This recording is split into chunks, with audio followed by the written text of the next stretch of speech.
Picture this. It's 1869. A telegraph wire just clicked out the blows of a hammer, driving a golden spike into a polished laurelwood tie. Church bells are literally ringing out from New York all the way to San Francisco. The Transcontinental Railroad is finished. Now, for a really long time, this exact moment was taught purely as this monumental feat of American engineering and, continental destiny. But the way we look at this massive undertaking, how historians actually view this event today, has evolved drastically. Welcome to this explainer, where we're going to unpack the incredible engineering, the massive corruption, and the tragic human costs of the Iron Road that completely changed a continent. Think back to the textbook version of this story you probably learned in school. It usually features what? Powerful men in top hats, a thrilling race across the country, and that triumphant handshake out in the desert, right?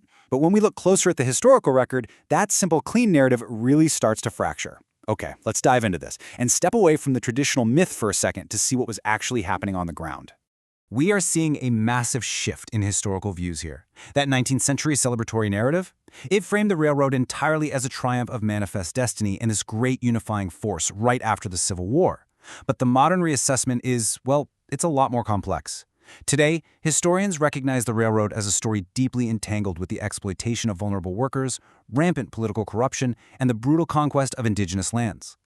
But before we get into those darker realities, we absolutely have to acknowledge why this project was viewed as such a miracle in the first place. Just think about this for a second. 6 days. That is what it took to cross the country by train once those tracks were finally connected.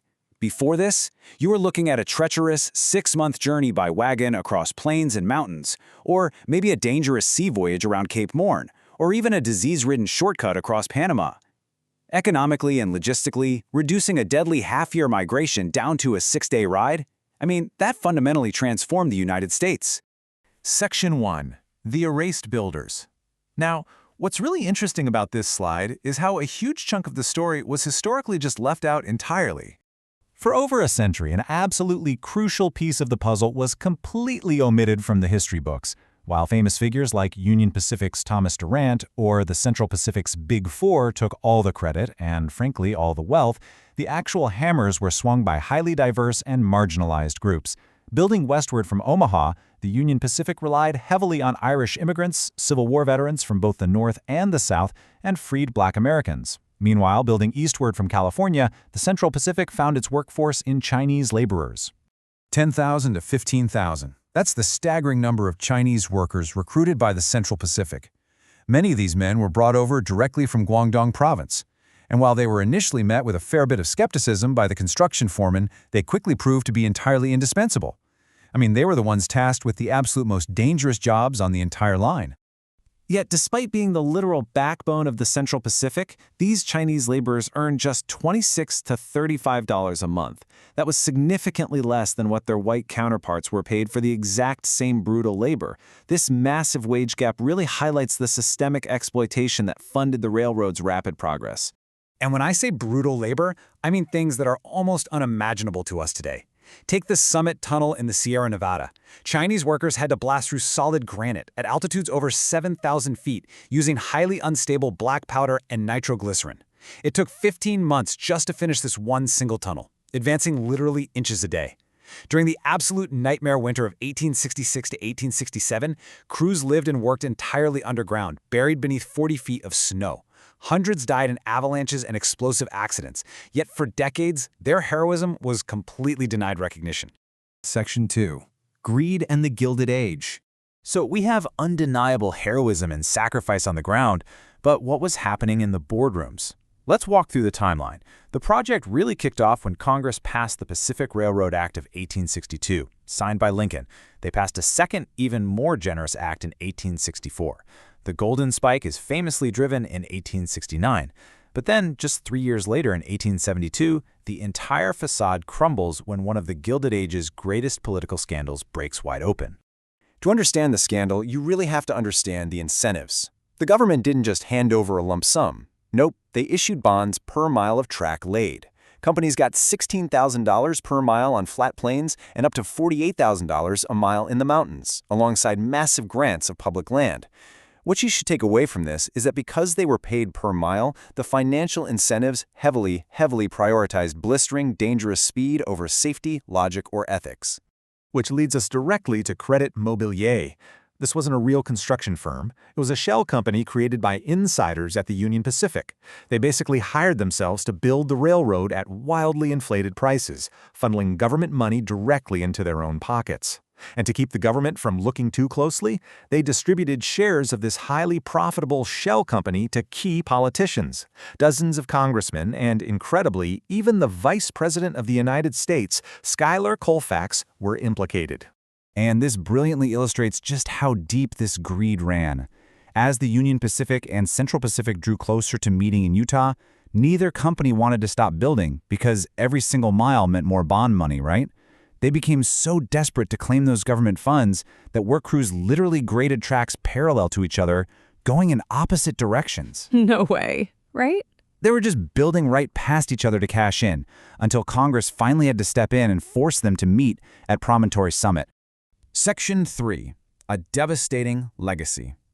As historians have shifted their view of the railroad over the years, they haven't just exposed the corruption. They profoundly reassessed the victims of this so-called manifest destiny. When we evaluate the true cost of the railroad today, it really rests heavily on three pillars of devastation: the ecological wipeout of the American bison, the violent dispossession of Native American tribes, and the racist backlash that eventually resulted in the Chinese Exclusion Act. Let's take the buffalo. Before the railroad, the plains were just teeming with bison, which were the absolute ecological and cultural foundation for plains tribes. But the railroad allowed professional hunters to shoot buffalo by the thousands and efficiently ship their hides back east. Within just 2 decades, tens of millions of buffalo were slaughtered. It was a calculated move, deliberately starving out the indigenous populations that relied on them to survive. The railroad was, fundamentally, an instrument of conquest. This 4-step cycle shows exactly how it functioned. Step 1. The trains brought waves of settlers, hunters, and federal soldiers directly into the heart of native territories. Step 2.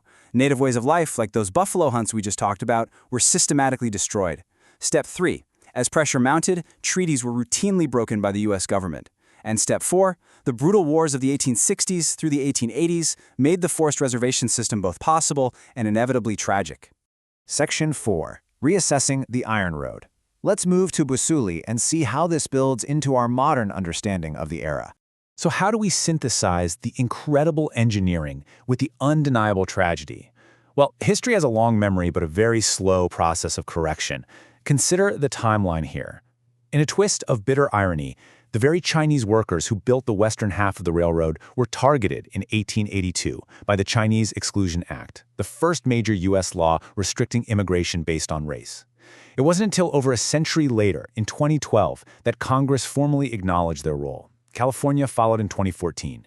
By the 150th anniversary in 2019, the conversation had finally shifted to embrace this full, complex history.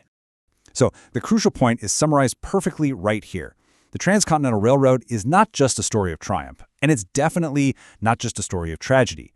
It's an incredibly messy knot of human ingenuity, staggering corruption, brutal exploitation, and visionary engineering, all rolled into one iron road. It bound the nation together physically while simultaneously tearing apart the lives of the people who stood in its way or labored on its tracks. Which leaves us with this final thought. The way we look at history tells us as much about ourselves today as it does about the past. We can absolutely marvel at the fact that humans carved a tunnel through solid granite in the middle of a blizzard. But as we continually update our historical views, we really have to ask ourselves, when we celebrate monuments of progress, whose history are we choosing to remember, and whose are we choosing to erase?